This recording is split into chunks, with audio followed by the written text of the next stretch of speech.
Buenas tardes, queridos amigos, viejos amigos, muchos de ustedes, nuevos, algunos. Estamos transmitiendo de Sevilla, en este episodio de Ecos de 1886. Estamos experimentando algo nuevo. Estamos aprovechando que está en Venezuela nuestro querido amigo, el padre Mariano García, director y fundador del Instituto Venezolano de Logoterapia, Víctor Frank. Mariano es profesor, graduado en Psicología y Teología, es sacerdote y queremos aprovechar que está de paso y que nos ha visitado, tiene ya un par de meses aquí en la ciudad, y quería que nos contara o que compartieras un poco qué fue lo que te llevó a ti como psicólogo y como sacerdote a fundar el Instituto Venezolano de Logoterapia Víctor Frank, y cuáles son tus metas, qué es lo que tú buscabas con ello. Gracias, Ricardo, qué alegría que me hayas invitado a este episodio y bueno, a todos los que nos van a ver y nos van a escuchar a lo largo de todo este tiempo. Mira, tú sabes que todo comenzó cuando era un estudiante, tenía 17 años. Pues resulta que la primera materia que vi de psicología se llamaba psicología religiosa y era un sacerdote que la daba, un sacerdote muy conocido en Venezuela, en Valencia, el padre José María Rivolta, fundador de Hogares Crea. Y resulta que él llegó... Trabajaba con jóvenes con problemas de adicciones. Y bueno, entonces resulta que él llegó el primer día a clase y nos regaló unos libros y nos dijo, si quieren pasar la materia tienen que leer este libro. Y resulta que el libro era El hombre en busca del sentido, que es uno de los libros más importantes y más icónicos de Víctor Frankl. Ahí comencé a estudiar, a leer, a formarme de manera autodidacta, hasta que llegó un momento que por una u otra circunstancia me invitaron a un congreso de logoterapia y me di cuenta que no solamente tenía que estudiar, sino que había que tenía que certificarme para que luego, junto con otras personas, pudiéramos prestar un servicio trayendo la logoterapia a Venezuela para que muchos colegas pudieran estudiar y formarse, porque bueno, ya la situación estaba en Venezuela muy dura y no estaban... Ahora ese acercamiento a la logoterapia se produjo entonces antes de que estudiara psicología. ¿O ya era psicólogo? No, antes de estudiar psicología, imagínate. Antes estaba comenzando el seminario, iniciando la filosofía. ¿Y tú cursaste las dos carreras al mismo tiempo? Hubo una etapa en mi vida donde tuve que parar mis estudios en teología por cuestiones de edad, una regla que salió en esa época, y tuve la oportunidad de estudiar psicología mientras tanto. No fue porque te portaste mal en el seminario. Fue un poquito de todo. No, lo que pasa fue que el Papa justo en ese momento pidió que las personas se ordenaran mayores de 26 años. Y yo había entrado muy joven, como se dice en Venezuela, al seminario y bueno, nada, tuve que estudiar. Por eso fue que me pidieron, tuve la oportunidad de estudiar psicología. Qué bueno, qué bueno. Mira, a mí siempre me ha preocupado, o a ti también, por supuesto, con el caso venezolano y africano en general, el tema de las migraciones. Estamos hablando de una crisis de migrantes, de ucranianos por la guerra salvaje que ha desatado Putin, por la situación venezolana. Las últimas estadísticas hablan de 8 millones de personas que han tenido que huir por razones de persecución política, muchas otras, la inmensa mayoría por dificultades de tipo económico, que sencillamente con un sueldo básico de que no llega a 10 euros al mes, no hay nadie que pueda, ninguna familia que pueda levantarse y salir adelante. Entonces, claro, yo recuerdo una vez, yo trabajé 35 años al frente de una empresa agropecuaria y una vez tuvimos que sacar,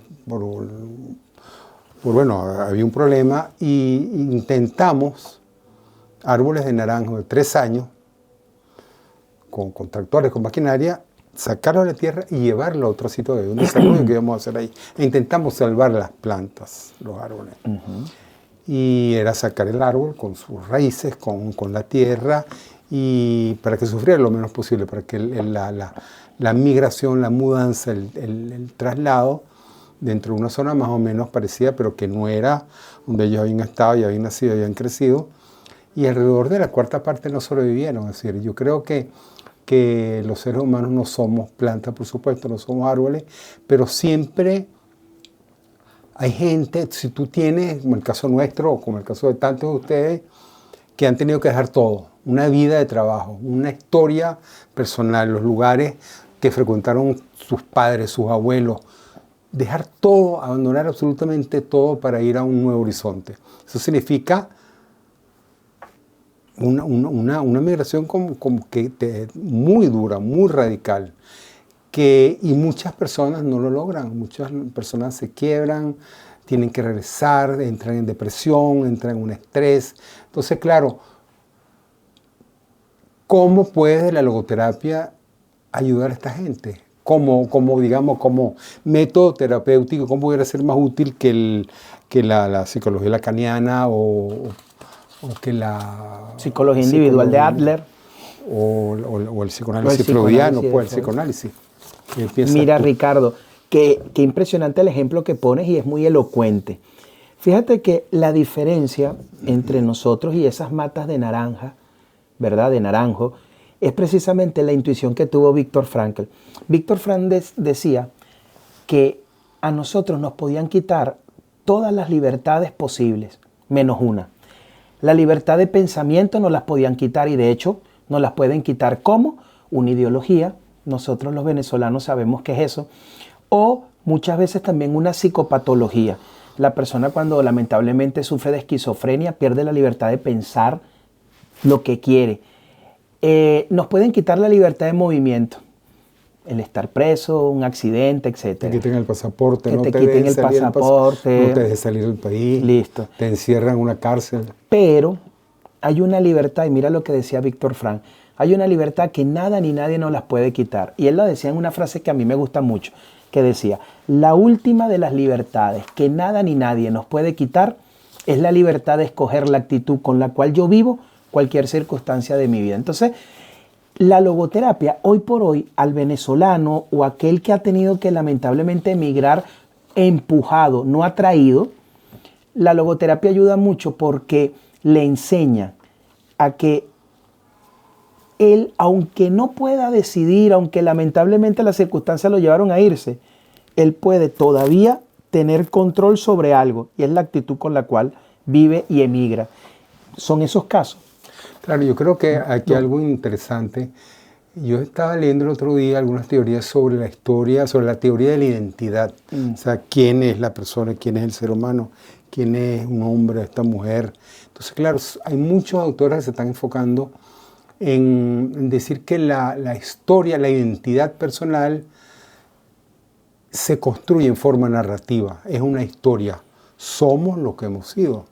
El psicoanálisis tradicional freudiano habla de qué manera los primeros años de la infancia determinan muchas de las características, de los rasgos de la personalidad del adulto, pero de alguna manera eso no podemos decirle, no podemos plantearle a un migrante que él es o sigue siendo o siempre será aquella persona que era antes de haber migrado, antes de haber cruzado a pie la selva del Dairén por Panamá, antes de haberse montado un avión o agarrar un autobús a Colombia o a Perú, o un avión a Europa. Es decir, la identidad de una persona no se limita a esa historia personal y sabemos que, claro, tienen razón estos teóricos cuando dicen que la historia personal es una investigación, es un recordar y es un construir de manera narrativa la historia de nuestra vida y eso es lo que nos da el sentido de nuestra identidad. Sin embargo, hay una especie de determinismo. Sí. Porque no podemos limitar la búsqueda de la identidad y menos las de estas millones de personas que han tenido que salir de su país al recuerdo de lo que fueron antes del viaje. O sea, el viaje, la migración, ese viaje será cuando cuando se vayan de esta tierra, lo que los defina. Hay muchos autores, Walter Benjamin, por ejemplo, decía que lo que le ha sentido una vida es el final, como en toda narración, como en toda novela o cuento. El momento de la muerte va a definir el sentido de la vida de una persona. Entonces, cuando esas personas las recuerden, sus nietos, sus bisnietos, ese gran viaje que hicieron, esa decisión que tomaron de irse del país y buscar nuevos horizontes, aventurarse a nuevos horizontes sin saber, en plena incertidumbre, es lo que va a definir. Pero sin embargo tiene que haber algo más que el coraje y la determinación que ha mostrado en el viaje, de la identidad. O sea, el sentido no puede ser únicamente el sentido de buscar mejoras económicas, una mejor situación, un clima de libertad y seguridad. O sea, ¿cuál es el sentido que puede darle un migrante a esa condición? Mira, tal cual como tú dices, fíjate que Viktor Frankl era judío y los judíos tienen muy metido en su ADN, vamos a decirlo, el hecho de que ellos son parte de una historia o de un pasado, tal cual como lo explicabas tú. Pero es bastante interesante que Viktor Frankl, siendo judío, también es aquel que puede llegar a decir, citando a un filósofo, que el hombre es lo que decide ser. Entonces, ¿a qué filósofo? Creo que es Sartre. Dice, sí, Jean-Paul Sartre, que dice, el hombre es lo que decide ser. ¿Por qué? ¿Por qué esto? Porque Viktor Frankl decía que nosotros tenemos como 3 componentes. Un componente heredado, que es la parte genética, vamos a llamarlo así. Lógica, sí. Un componente adquirido, que viene siendo la educación, el país en donde naciste, los valores, las tradiciones. Pero también Viktor Frankl dice, tenemos un componente elegido. Y entonces, ¿qué pasa?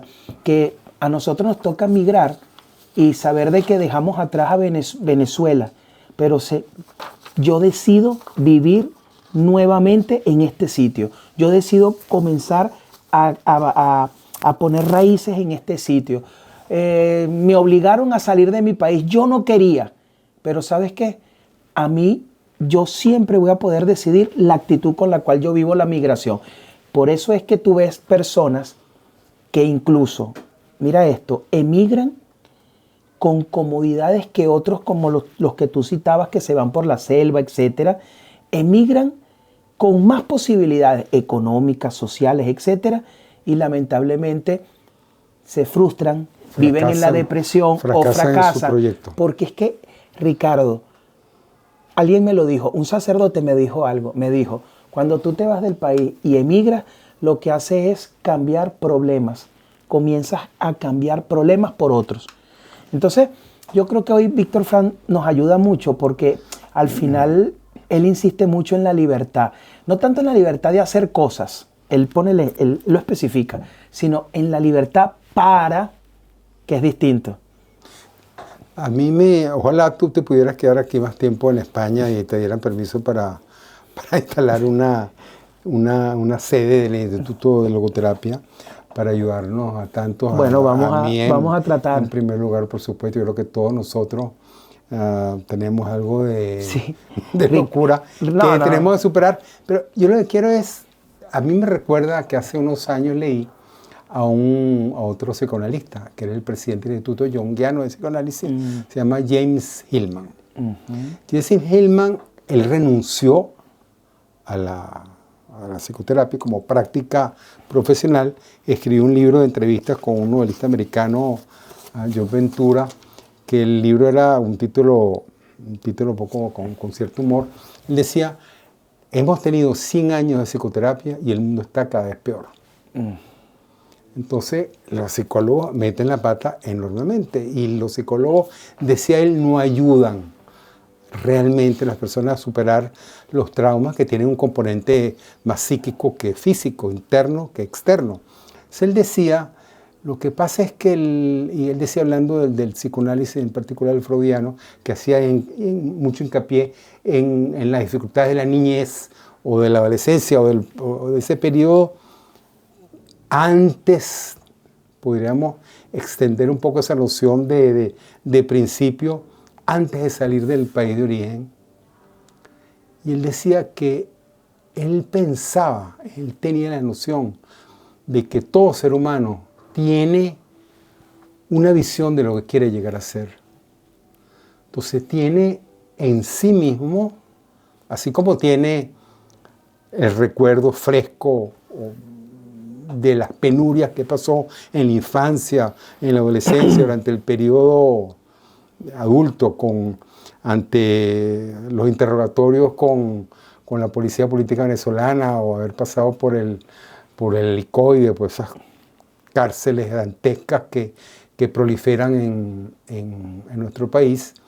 Él decía que así como existe esa realidad que te jala, que te impide crecer, que fue diseñada casi en función de entorpecer y de frenar tu felicidad, de reprimirte, también existe la idea que tú te has hecho de ti mismo, una idea que tú tienes de ti mismo, que pudiéramos llamar vocación. Uh-huh. Hay un filósofo venezolano, Rafael Tomás Caldera, que escribió que ha escrito artículos y ensayos preciosos en este sentido, que me ha llamado mucho la atención. Y él habla realmente, fíjate, te lo voy a citar: la condición se desplaza en la dirección ya entrevista. La clave de nuestra vida es la llamada que le da sentido, lo que tú hablas. No tan solo a nivel de lo inmediato, de las cosas materiales, económicas, sino en el plano del suprasentido. Es más allá de lo que podemos captar en el primer momento.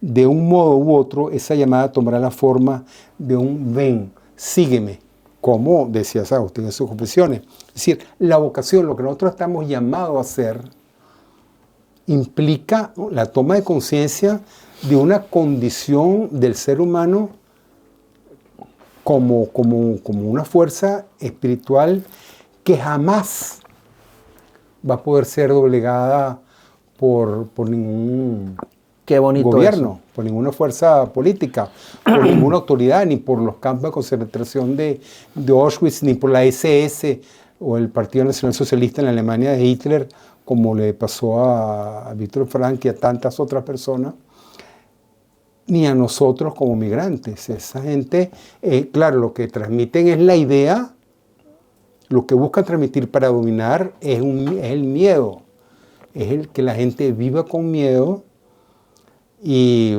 ese miedo obviamente es proporcional al miedo que ellos tienen de perder el poder, de lo que les va a pasar cuando pierdan el poder. Pero al transmitir el miedo de no tener, el transmite el miedo de que la gente no tenga sentido, los mata aún antes de que decidan tomar una decisión de una praxis política. Mira, Ricardo, hay dos maneras de ver la vida. O quedarnos en definir al ser humano como lo que han hecho de mí, o lo que yo puedo llegar a ser. Víctor Frank optó por esta segunda.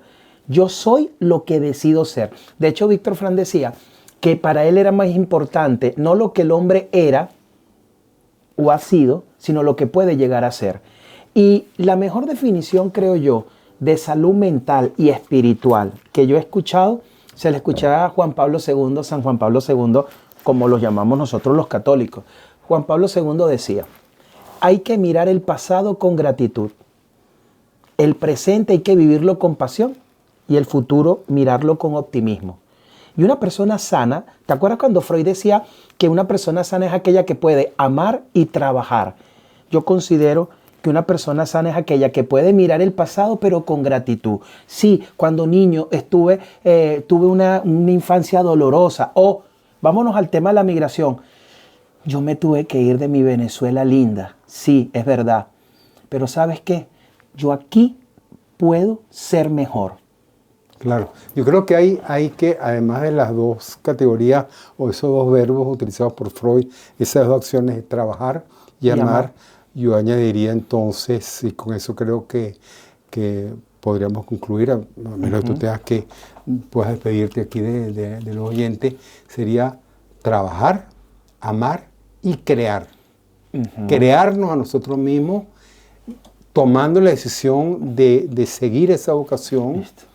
de crear nuestras vidas en función de lograr esa llamada interior que nos garantiza, que nos empuja, que nos da la confianza, la fuerza, los medios necesarios para construir nuestras vidas en un clima de prosperidad y de paz interior y de garantías materiales. Totalmente de acuerdo. Tú sabes que Víctor Frank decía que el sentido de la vida se encontraba por medio de la vivencia de los valores. ¿Qué son valores? Lo que es valioso. Para uno decirlo, una definición muy al estilo de Cantinflas, ¿no? ¿Qué es lo valioso? ¿O qué son los valores? Lo que es valioso. Pero Víctor Frank decía, y mira qué interesante lo que tú acabas de decir. Víctor Frank decía que había como 3 grandes valores. Los valores de creación, que tienen que ver con el verbo hacer, crear. Los valores de experiencia, que tienen que ver con el verbo recibir, experimentar. Y los valores de actitud, que son esos valores que surgen en los momentos duros de la vida. Crear, voy a crear. Recibir es ver algo bello, ver un cuadro bonito, recibir, experimentar. Y actitud, la que nos toca. Es decir, como alguien me lo dijo, que a mí me movió tanto cuando alguien me dijo, ¿sabes qué, padre? A nosotros nos pueden quitar la electricidad en Venezuela, pero nunca la luz. Y yo creo que eso, o la logoterapia, es una herramienta bonita para que el venezolano, o todo aquel que lamentablemente le ha tocado emigrar, y sobre todo emigrar obligado, pueda encontrar sentido o algo valioso. Es decir, no hay nada en este mundo que sea tan malo que no tenga algo bueno. Bueno, Mariano, muchísimas gracias, Ricardo, por esta visita a Sevilla, y ojalá podamos verte con más frecuencia en nuestra ciudad. Claro, gracias, muchísimas Ricardo. Gracias a ustedes y, por supuesto, los invitamos a suscribirse a nuestro programa Ecos de 1986 e intentaremos con sus recomendaciones ofrecer nuevas alternativas ante estos condicionamientos políticos y existenciales. Muchísimas gracias.